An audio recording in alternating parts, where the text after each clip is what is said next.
রাগ করা মানে নিজের উপর অন্যের দোষের প্রতিশোধ নেওয়া।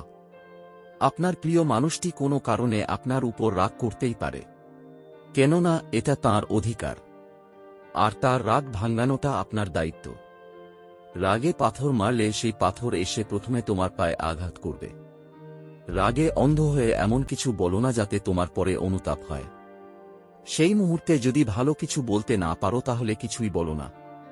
শান্ত হয়ে নিজের কর্তব্যের প্রতি মন দাও।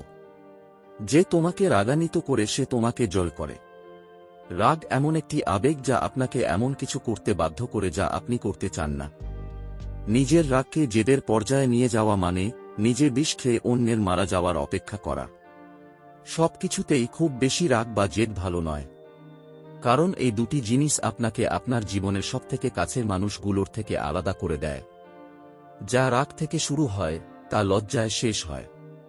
আপনার সন্তানদের কখনো রাগ করতে শেখাবেন না, তাদের শেখান কিভাবে রাগ নিয়ন্ত্রণ করতে হয়। রাগ করা মানে অন্যের ভুলের জন্য নিজেকে শাস্তি দেওয়া। যখন রাগ আসে তখন তার পরিণতি সম্পর্কে চিন্তা করুন।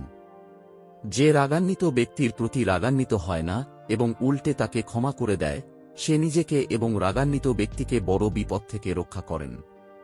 আপনার রাগকে ঘৃণার দিকে নিয়ে যেতে দেবেন না, তাহলে আপনি অন্যের চেয়ে বেশি নিজেকে আঘাত করবেন। আপনার রাগকে নিয়ন্ত্রণ করুন, আপনার রাগকে আপনাকে নিয়ন্ত্রণ করতে দেবেন না।